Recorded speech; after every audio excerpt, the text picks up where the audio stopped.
E agora, dando sequência, teremos o bate-papo sobre o livro Política Cultural Fundamentos. E, para contextualizar, a cultura vem adquirindo centralidade inédita no mundo contemporâneo, certo? O que põe as políticas culturais diante de grandes e novos desafios, vários desses desafios aí relacionados também à economia, que o Antônio colocou muito bem aí nas suas falas.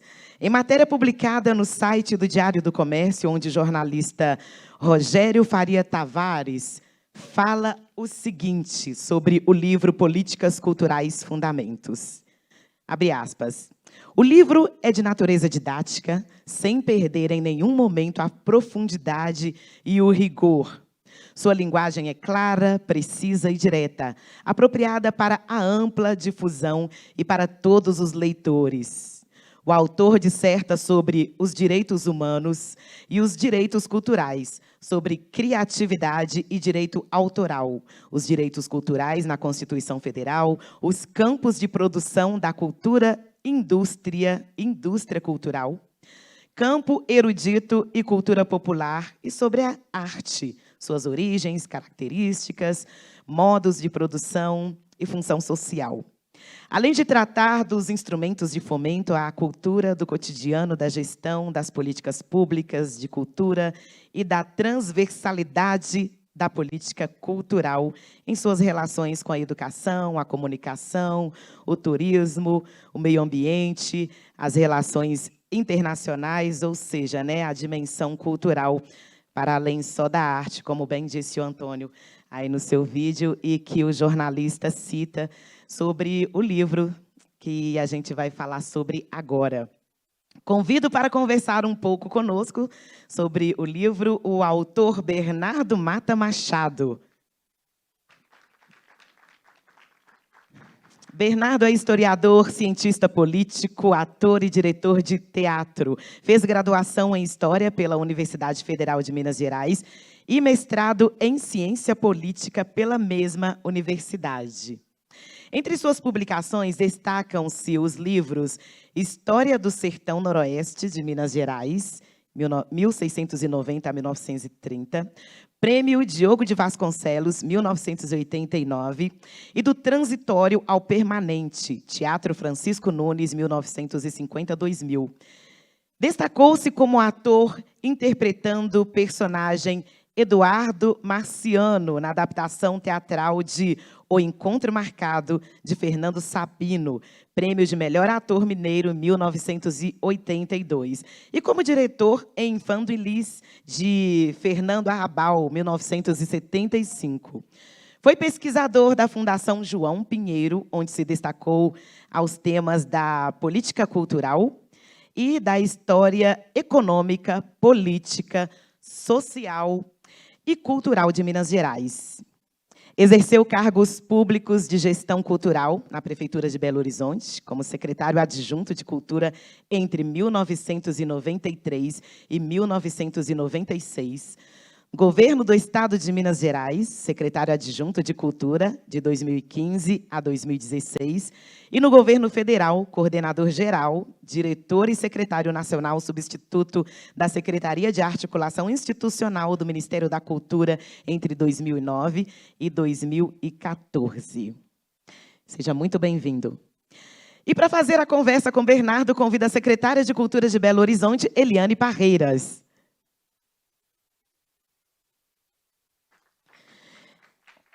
Eliane Parreiras atua em gestão cultural há 28 anos, com experiência no poder público e iniciativa privada.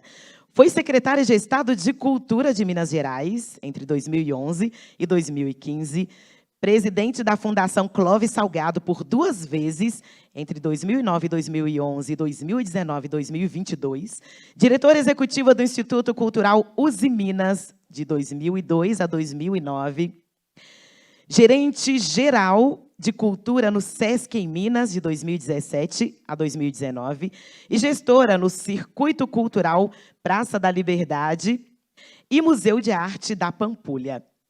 Eliane foi consultora e gestora de diversos programas culturais em Minas Gerais, São Paulo e também no Espírito Santo. É graduada em comunicação pela PUC Minas, tem especialização em marketing pela Fundação Getúlio Vargas e em gestão cultural pelo IEC, Instituto de Educação Continuada PUC Minas, e pela Fundação Dom Cabral, no Programa de Desenvolvimento de Dirigentes PDD.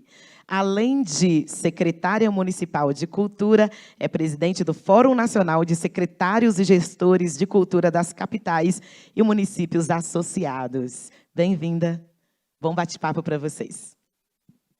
Obrigada, bom dia a todos. Bom dia, Sandrinha, bom dia a todo mundo que está aqui, bom dia a quem está nos assistindo também. E queria primeiro falar da alegria e da emoção de estar aqui com o Bernardo, né? Eu acho para uma discussão que é tão importante. E, como já foi dito aqui, Bernardo, acho que é uma pessoa de trajetória rara, não só porque passou por todas as instâncias do poder público, né? Esteve presente em cargos de liderança, cargos técnicos, cargos de gestão em todas as instâncias do poder público, né, municipal, estadual e federal, mas também com uma linha de pesquisa, um pensador, um teórico também, e, além disso, um criador artístico também. Então, eu acho que é uma trajetória rara de alguém que condensa essas três vertentes, né, da gestão pública, da pesquisa, e da teoria e da criação artística. Então, sem dúvida nenhuma, esse livro diz muito dessa experiência, né, que é uma experiência que ela é diversa mesmo, e, como eu disse, ela é rara. Eu queria assim, começar já passando, né, porque a ideia é a gente fazer um bate-papo informal mesmo, mas eu queria começar falando exatamente desse ponto de partida, Bernardo. Assim, a partir dessa experiência toda que você, né, traz, dessa trajetória, desse repertório, dessas vivências, a gente enxerga um livro que, em uma publicação que ela é quase uma historiografia e uma bibliografia, né, realmente muito importante das políticas culturais. E aí, pensando que é super importante não só as políticas públicas, mas as políticas culturais como um todo, e também sobre o universo das culturas e das artes. Para quem ainda, né, não conhece o livro, não teve oportunidade, mas eu vou passar um pouquinho aqui, né? O livro fala inicia-se desde o conceito de cultura, mas passando também por direitos humanos e direitos culturais, a criatividade e o direito autoral, a história dos direitos culturais na vida política e na vida cultural brasileira, os campos da produção da cultura, né? Indústria cultural, campo erudito, cultura popular.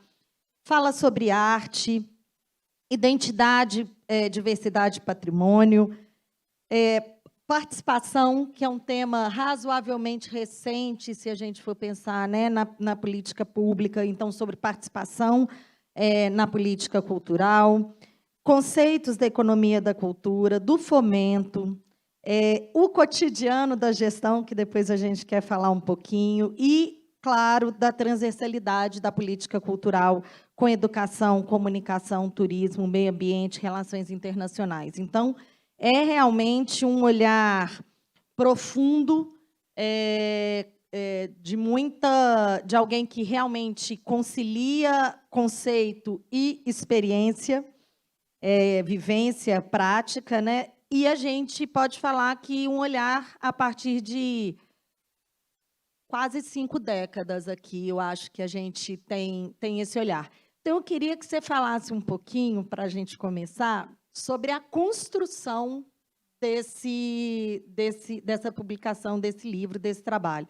Porque, realmente, como eu falei, é um conteúdo bastante extenso, temas, passa por todos os temas, né, das políticas culturais, mas das artes e da cultura, E então queria que você falasse um pouquinho para a gente como é que foi esse processo de construção até chegar nesse desenho que está aqui, que, como eu disse, é uma historiografia importantíssima das culturas no país. Ok.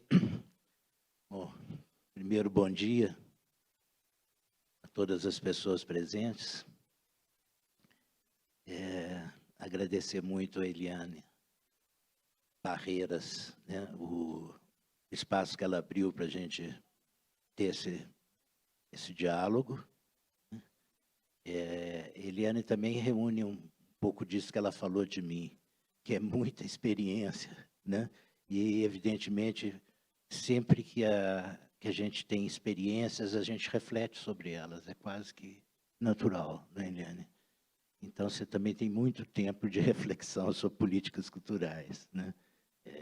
Pelo seu currículo diz isso, né? Bom, essa pergunta sua é muito importante, porque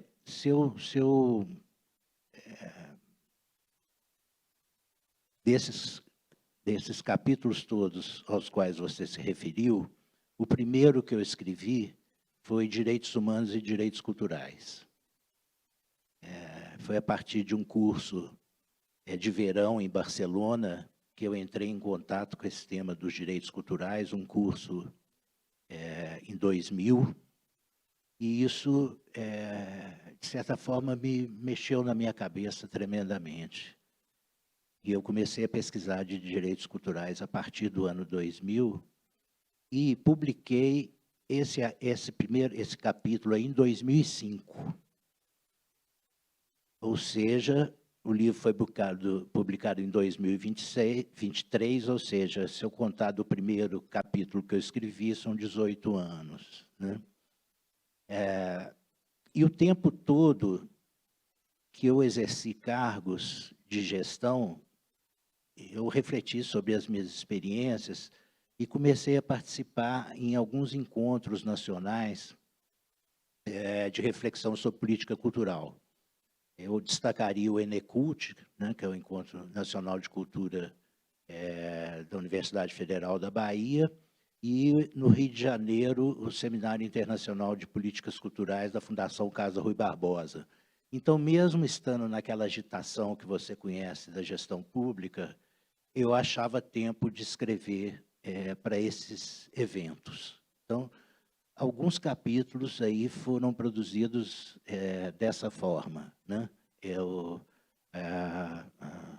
Os direitos culturais na Constituição Brasileira, foi apresentado na Casa Rui, os campos de produção da cultura, indústria cultural, campo erudito e campo popular, cultura popular, foi apresentado uma vez no Enecult.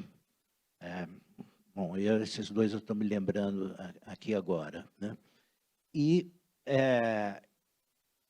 eu, em determinado momento,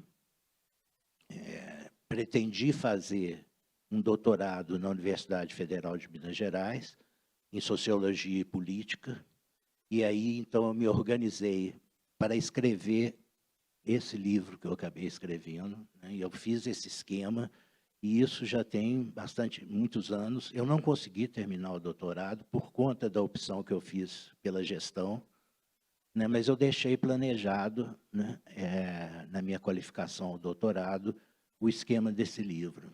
E eu fiz esse doutorado em 2010, que eu comecei, não sei. Bom, e aí veio a pandemia, né? E na pandemia eu falei, agora eu tenho que acabar, né? Tem que terminar, né? E aí aproveitei esse tempo da pandemia para escrever tudo que ainda faltava, né? A pandemia tem esses aspectos positivos, né? Você não sai de casa, está isolado, então, para mim, que escrevo desde criancinha, foi o melhor momento para terminar esse livro. E você tem razão. Ele é um legado das minhas experiências, basicamente, né? Como pesquisador na Fundação João Pinheiro durante 41 anos. Né? E a Fundação João Pinheiro, desde 1993, ela trabalha na área da cultura, né, quando foi encomendado pelo IPHAN, num convênio com a Unesco, para o estudo de cidades históricas, né? Na verdade, a Unesco, na época, estava preocupada com o turismo em cidades históricas. E aí fez um grande programa de cidades históricas e elegeu 3 cidades para começar o estudo. Foi Salvador, Paraty e Ouro Preto. É muito interessante porque essas 3 cidades continuam hoje com um patrimônio cultural muito vivo e com turismo muito vivo e com turismo associado à cultura, né? Ou seja, a partir de 1973, isso foi um investimento, né? E a Fundação João Pinheiro pegou o projeto de Ouro Preto, pegou a parte de Ouro Preto, incluiu Mariana, e aí, a partir daí, ela estudou várias cidades históricas de Minas, e eu entrei aí um pouco depois, né? Eu entrei em 1974, mas como estagiário, 1977 como pesquisador. A parte de história, em geral, ficava com os historiadores da casa, né? Então, é nesse momento em que eu sou contratado como historiador, mas um historiador vinculado muito à área da cultura e ao planejamento urbano, né? Planejamento urbano basicamente de cidades históricas, né? Depois a Fundação evoluiu para Tiradentes, São João del Rei, Diamantina, né? Já desligado do IPHAN, mas a própria Fundação aplicou sua metodologia, né, nessas cidades. E aí eu fui, né, pesquisador na Fundação durante esses 40 anos, não só sobre história, mas também sobre política cultural, né? O Ministério da Cultura nos acionou várias vezes, né, como instituição de pesquisa, então eu tive oportunidade de participar dessas pesquisas. E você já leu aí, a apresentadora já leu a quantidade de passagens que eu tive pela gestão, né, e sobre essas possibilidades que eu tive de, na experiência, pensar sobre ela. Eu só vou completar mais uma coisa antes de você fazer a segunda pergunta, né? Esse livro, além de ser um legado da experiência, ele é um diálogo com vários autores. Eu até ia contar o número de livros que eu cito no final na minha bibliografia, mas deve ter mais de 50, né? E, na verdade, é a minha forma de escrever. É desde o primeiro livro que eu publiquei sobre a história do sertão de Minas.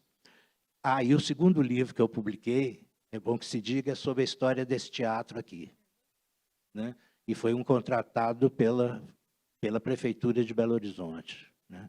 A história do Teatro Francisco Nunes, se chama, né, do provisório ao permanente, Teatro Francisco Nunes, 1950-2000.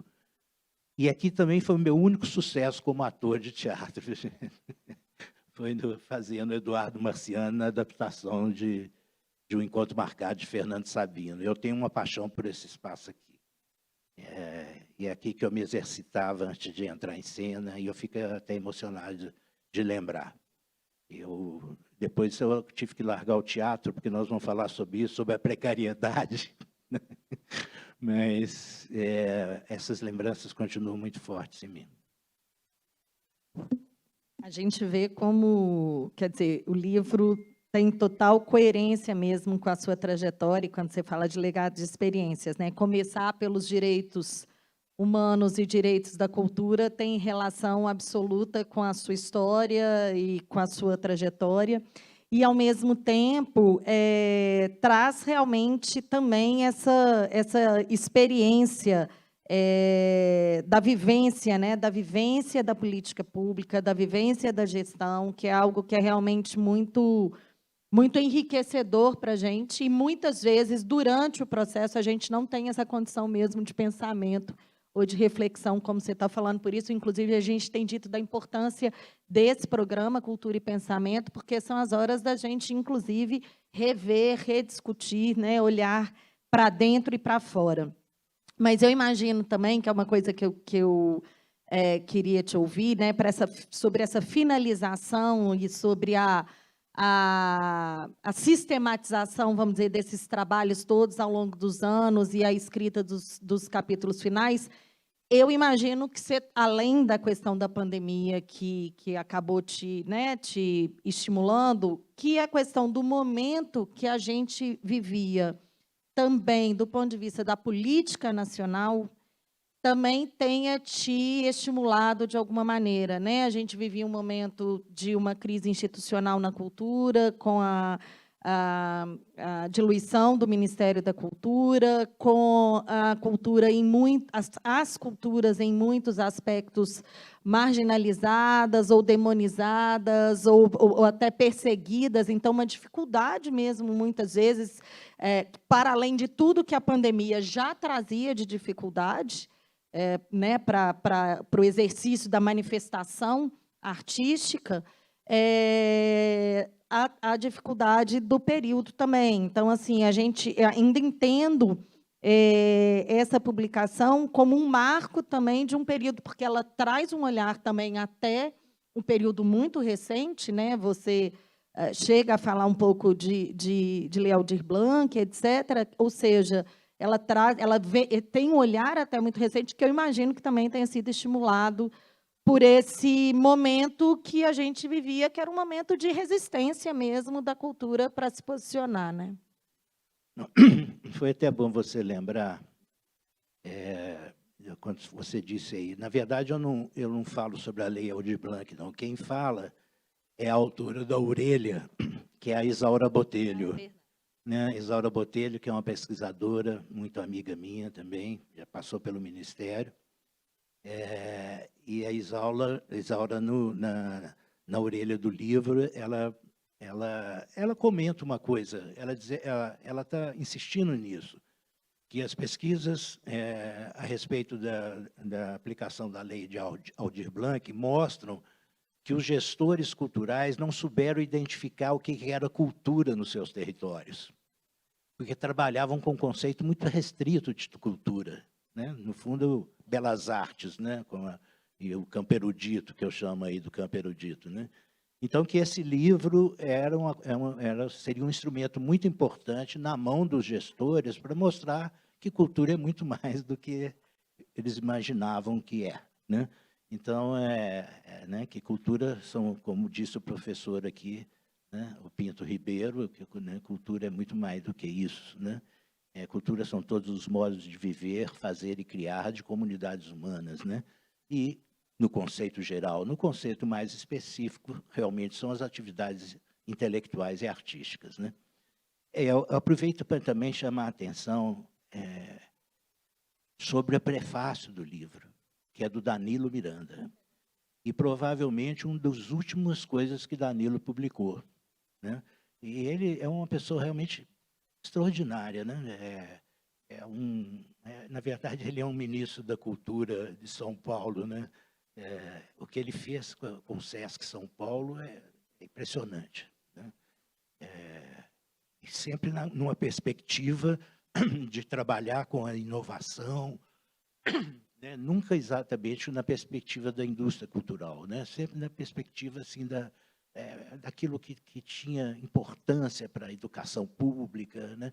Ele o tempo todo percebia, e ele faz um prefácio do qual me orgulho muito, e acho que isso engrandece o livro, a presença do prefácio dele, né? Bom, mas aí entrando na sua pergunta. Bom, primeiro o seguinte, eu cheguei a encaminhar um artigo para o seminário lá do Rio, Seminário Internacional de Política Cultural, já no modelo online, né, lá da Fundação Casa de Rui Barbosa, que se chama Política Cultural em Tempos Sombrios. Esse artigo está nos anais do seminário, ele pode ser encontrado, se buscá-lo aí na internet, em que eu pego justamente, né, a relação entre política cultural e autoritarismo, né? E aí eu analiso o que foi a política cultural no nazismo, né? E que foi muito ativa, né? Nossa imagem da política cultural nazista, que é queimar livro, né? Porque isso ficou muito no nosso imaginário, mas não, né? Eles investiram muito em cinema, em construção de museus, em arquitetura, né? Em cinema, né? Mas sempre de uma forma que era para propaganda do regime, e principalmente do seu líder, né? Do Führer. Né? É a cultura utilizada como propaganda do regime o tempo todo, né? Há a experiência do período stalinista, que eu me refiro também, na União Soviética, né? Com a criação, há uma semelhança muito grande. Para você aprovar cinema na Alemanha nazista, tinha um catálogo de requisitos, que quanto mais requisitos você cumprisse, mais financiamento você tinha. E aí todos os requisitos se referiam a, né, louvação do regime e cacete em cima dos adversários, né? Inclusive dos judeus. Os judeus não tinham nem acesso, né? E no stalinismo, você tem a criação de um estilo, né, que é o realismo socialista. Todos os autores, né, principalmente na área literária, tinham que seguir a cartilha do realismo socialista. E que um dos principais elementos da cartilha era o herói positivo. Não podia ser um herói sofrido, tinha que ser um herói alegre, positivo, porque o regime era lindo, fazia tudo por ele, etc. E tal. Ou seja, você imagina o Dostoiévski devia ser, né, dentro porque você imagina um personagem, né, de Crime e Castigo, aquele personagem que eu me esqueço o nome, mas que é tão complexo, né?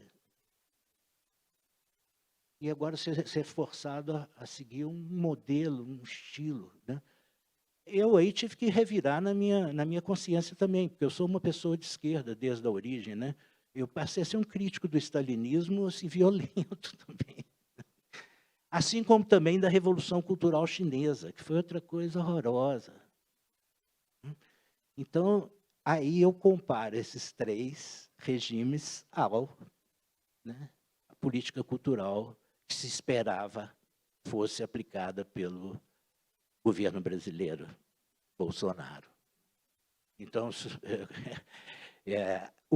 o que eu aproveitei desse artigo aí dentro está num subcapítulo sobre as relações entre Estado e cultura, né? Aí eu falo, né, o que é o Estado autoritário na área da cultura, né? Qual que é a política cultural do Estado autoritário, né? E, por um outro lado, o livro tem posição, né? O livro tem posição. O livro é um instrumento também meu de combate. Apesar de eu o tempo todo tentar ser racional, né?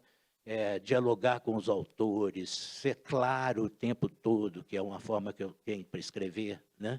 Eu tenho uma posição, e a posição é pelas políticas culturais democráticas. E o que são políticas culturais democráticas são aquelas que se baseiam no exercício dos direitos culturais, né? E que garantem à população, toda a população, o pleno exercício dos direitos culturais, que é a frase que inicia o artigo 215 da Constituição Brasileira. O Estado garantirá a todos o pleno exercício dos direitos culturais, né?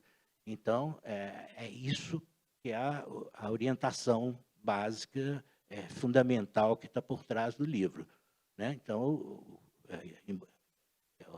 embora trate, né, desses outros tipos de política cultural, a minha defesa veemente, né, é o tempo todo pela democracia, pelas políticas culturais na democracia, e entendendo as políticas culturais como aquelas que garantem aos cidadãos o pleno exercício dos direitos culturais. Sobre os direitos culturais, não vou falar agora, o livro vai ser vendido aí na porta. Mas é super importante, né, o que você traz, porque eu acho isso, assim, o livro ele vem num momento que é muito importante, que é da gente demarcar um acúmulo de experiências da política cultural brasileira, no ano em que fez 40 anos do primeiro Encontro Nacional de Política Cultural, que foi realizado em Ouro Preto e Belo Horizonte, para que ali se demandasse a criação de um Ministério da Cultura e que se institucionalizasse ainda mais a política cultural brasileira. Então, eu acho que ele vem no momento que ele é muito importante, que é essa demarcação desse acúmulo histórico que nós temos, né, e que enfrenta desde situações relacionadas a processos democráticos até questões financeiras, de dificuldade dentro dos processos, mas que traz e que marca esse acúmulo histórico que nós temos no desenvolvimento dessa política cultural no Brasil. E outra coisa que eu queria comentar, que você falou aí, né, do Danilo Miranda, inclusive a gente tinha feito um convite para ele participar do seminário, mas já foi bem próximo, infelizmente, da internação, e nossa homenagem mesmo profunda a tudo que é impensável, a gente não tem nem como mensurar a colaboração do Danilo Miranda e de todo o trabalho, e é, inclusive, importante dizer que essa é uma publicação pela Sesc Edições, que também tem esse trabalho importantíssimo, né, desse registro da publicação, do pensamento, da valorização dessas pesquisas. Eu queria que você falasse um pouquinho também, Bernardo, dessa experiência pública nos 3 níveis, e é um pouco difícil, porque isso aí eu sei que dá pano para manga, mas, assim, de você falar um pouquinho das diferenças e dos desafios dos 3 níveis de gestão pública, né? Eu, pessoalmente, vivendo agora pela primeira vez na administração direta, na gestão municipal, e realmente eu percebo uma diferença enorme, né, nesses processos, na concepção mesmo da própria política pública, no exercício da atuação, nesse cotidiano da gestão, né, que você chama do cotidiano da gestão pública, e, ao mesmo tempo né, assim, você teve essa experiência nas 3 instâncias, você participou ativamente da questão do Sistema Nacional de Cultura também, seus enormes desafios num Brasil absolutamente diverso, com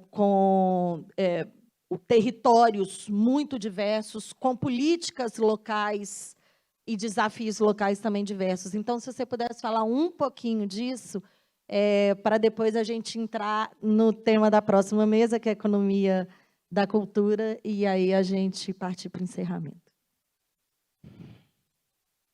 Ok. Bom, eu tive a oportunidade de ser secretário adjunto no primeiro governo do Partido dos Trabalhadores aqui em Belo Horizonte, né, que foi o governo do atual deputado Patrus Ananias, né? E eu diria que foi uma gestão revolucionária, no geral, né? Não só na cultura, né?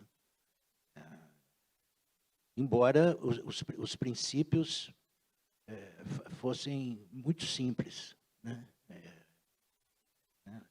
Combater a desigualdade, né?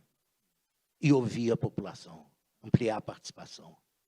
Basicamente, era isso que o Patrus dizia, né? Aliás, um governante, no meu entender, não precisa entender de tudo, não. Ele precisa ter princípios, né? Então, olha, gente, eu quero que cada secretário de cultura pense nessas 2 coisas, como que vai combater a desigualdade, né? E como vai promover a participação da sociedade na gestão. Então, foi uma experiência realmente inesquecível. A gente acrescentou coisas, evidente, Antonieta Cunha como secretária, né? Eu chamaria atenção, isso está no livro sobre o Teatro Francisco Nunes, né? Um pouco sobre a dupla orientação de ação nossa, era regionalização da política cultural e internacionalização da política cultural. Então, a gente penetrar no território da cidade todo, né? E a gente nos conectar com o mundo. foi essa a orientação, né? Os festivais estão aí até hoje, né? O Festival Internacional de Teatro, Palco e Rua, e o Festival de Arte Negra, né? Esses dois, acho ótimo que tenham continuado, né? E continuam existindo, mas os dois nasceram, inclusive, com essa perspectiva já internacional.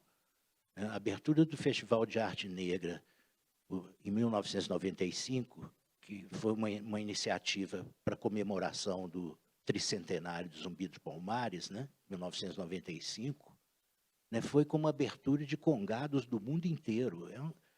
Em desfile na Avenida Afonso Pena, que eu arrepio até hoje, porque cada batida era uma batida diferente do tambor, sabe? Assim como uma roupa diferente, mas era tudo congado. Podia ter outro nome também, né?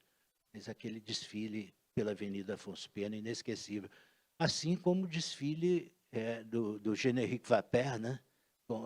Que é um grupo francês que abriu 2 vezes o Festival Internacional de Teatro na rua, né? Aqueles tambores, blá, blá, blá, né? Bombas estourando, uma agitação total. Isso tudo fica na minha memória, né? Agora, para a gente não esticar demais, eu acho que eu vou pular o Estado. Porque no Estado eu fui secretário adjunto durante 1 ano e meio, né? E eu não tive a oportunidade, de fato, de influenciar a política cultural, a não ser na perspectiva de mudança um pouco da lei de incentivo à cultura do Estado, no sentido de fortalecer o Fundo Estadual de Cultura. Aí sim, nesse ponto eu atuei e acabou resultando na reforma da lei, né? Mas a experiência no plano federal foram 5 anos, né? Do segundo governo Lula ao primeiro governo Dilma, 2009 até 2014. E aí, eu não vou me esticar muito, não, porque eu acho que tem uma coisa que, no meu entender, que você até já adiantou, né? Quer dizer, não há como fazer uma política nacional de cultura sem articulação federativa, né? Então, isso é para todas as áreas de política, se você não contar com estados e municípios, né? E o modelo de articulação federativa criado, né, pelo Ministério da Cultura foi o Sistema Nacional de Cultura, né? Aliás, o Sistema Nacional de Cultura já estava no programa de Lula em 2002. Só que ele, no Imaginação a Serviço do Brasil, ele está como sistema de política, Sistema Nacional de Política Cultural, que é bem mais claro, né? Depois, por questões de comunicação, ficou Sistema Nacional de Cultura, o que até do ponto de vista conceitual gerou alguns problemas, porque não, vocês estão querendo pôr camisa de força na cultura. Gente, não é na cultura, nós estamos falando do Sistema Nacional de Política e Gestão Cultural, né? E até hoje, infelizmente, o Sistema Nacional de Cultura está incompleto, né? E eu tenho ouvido falar pouco dele no Ministério da Cultura hoje. Eu acho que ele foi rebaixado no Ministério da Cultura. Vou dizer isso para todas as câmeras que estão me ouvindo. Eu acho que ele não foi suficientemente, não está sendo nem verbalizado com frequência.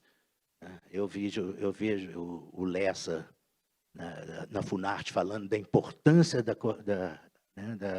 integração federativa, mas não fala do Sistema Nacional de Cultura. É curioso, né? Porque a essência do Sistema Nacional de Cultura é a cooperação federativa, né? E aí, a coisa mais interessante que eu percebi em Brasília é o seguinte, que a voz do Ministério é importantíssima. Quando o Ministério fala, ele é escutado pelo Brasil inteiro. E onde o Ministério vai e fala, ele influencia. A palavra do gestor federal, quando ele chega, é de tal responsabilidade, porque as pessoas, né, em geral, falam, pô, essa é a linha, essa é a diretriz, né? que vai ser nacional, e nós vamos ter que nos adaptar a ela para conseguir, inclusive, ter um diálogo, né, com a gestão.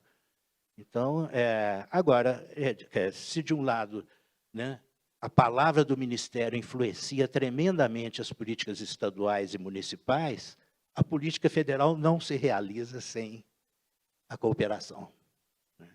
Isso já... Essa é a experiência que a gente vem tendo, né? Eu acho que a gente hoje constrói um diálogo muito firme com o governo federal nesse sentido, os fóruns muito estruturados. Esse período que eu citei do Encontro Nacional foi também um momento de surgimento do Fórum de Secretários de Estado de Cultura, depois o Fórum de Secretários municipais, né, e dirigentes e gestores, e hoje há uma articulação que eu acho que vai propiciar essa implementação do Sistema Nacional de Cultura como um todo, mas com o grande desafio que é preservar as políticas culturais locais, as diversidades locais, que é o grande desafio de uma política nacional que transborde para os estados e municípios, mas que preserve as especificidades. Mas temos bons diálogos aí com essas estruturas e com a estrutura do Ministério. Por fim, eu queria que, para a gente já dar o gancho para a próxima mesa, que você comentasse um pouquinho, e no livro você disserta um pouco a respeito disso, dos conceitos de economia da cultura, economia criativa, indústria cultural, indústria criativa, economia como um todo, e você faz ponderações aí a respeito desses conceitos, vamos dizer assim, os motivos ou ponderações mesmo, por que você acha que alguns conceitos começaram a ser trabalhados de uma maneira mais efetiva? E para além dessa questão, né, do conceito que você defende, eu acho que, se você puder falar um pouquinho a respeito desse impacto econômico e desse papel da cultura no desenvolvimento das cidades, estados e nacional, inclusive a partir desse impacto econômico, né, do valor econômico, como você cita no livro também. Ok, Eliane Barreiras. Não é complicado, porque quando eu falo conceitos de economia da cultura, eu falo de tanta coisa, uma coisa atrás da outra, né, que fica difícil falar em poucas palavras. Mas eu vou selecionar dois temas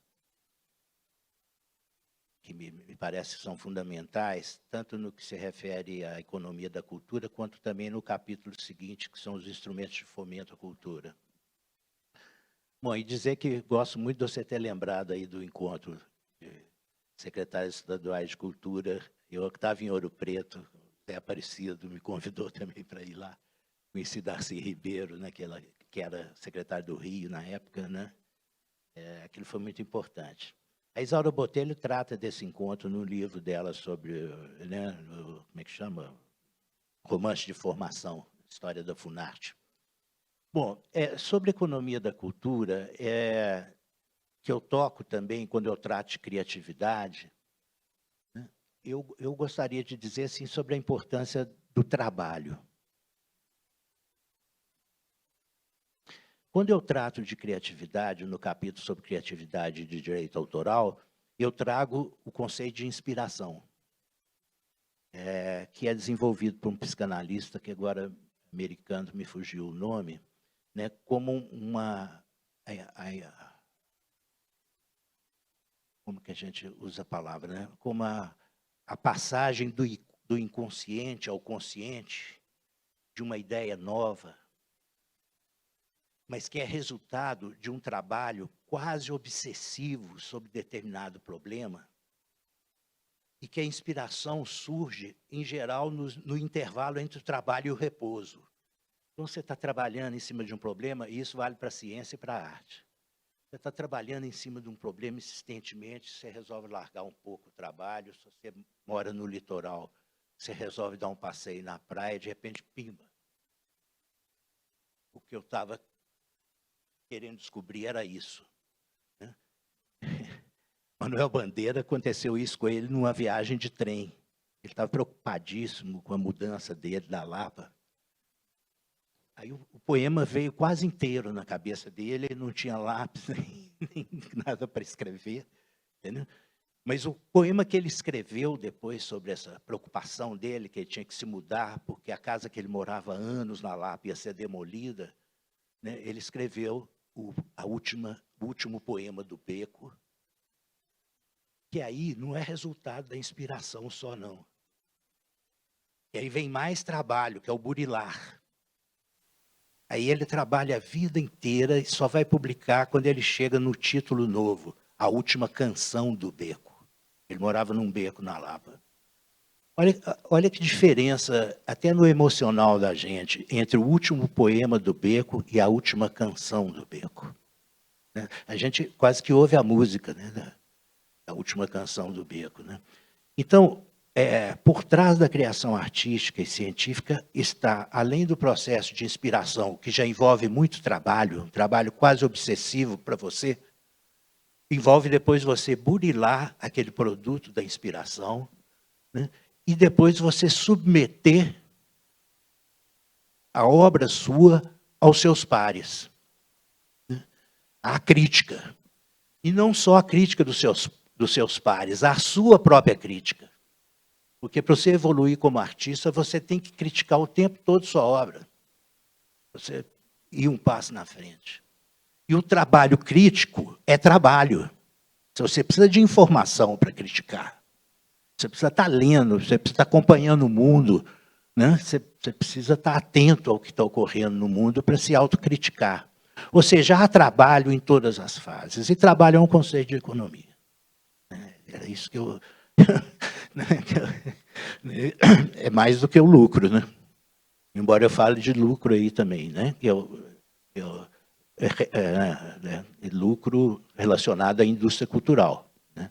E eu até me arrependo de não ter falado um pouco sobre a indústria dos espetáculos, que é muito importante hoje, como uma indústria cultural fortíssima, né? No caso dos grandes espetáculos, né? De grandes artistas, né? Então,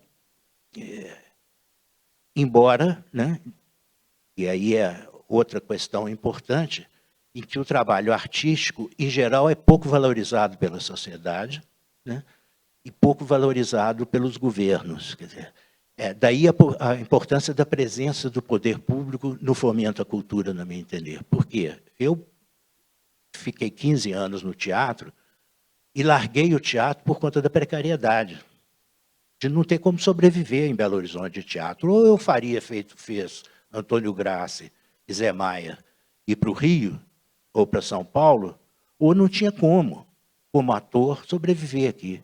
Depois, com as leis de incentivo, alguns grupos conseguiram sobreviver, né, de certa forma, mas o tempo todo com apoio. É engraçado que a minha saída do teatro em 85 é o início da Lei Sarney, né? Quase. A Lei Sarney é um pouco posterior, né? Né? Mas eu não percebia isso, que tinha esse fomento aí pela frente, mas a precariedade é uma característica do trabalho também, né? De uma economia da cultura que tem que ser enfrentada, né? E eu acho que não tem como enfrentar a questão da precariedade sem o apoio público ao desenvolvimento das artes.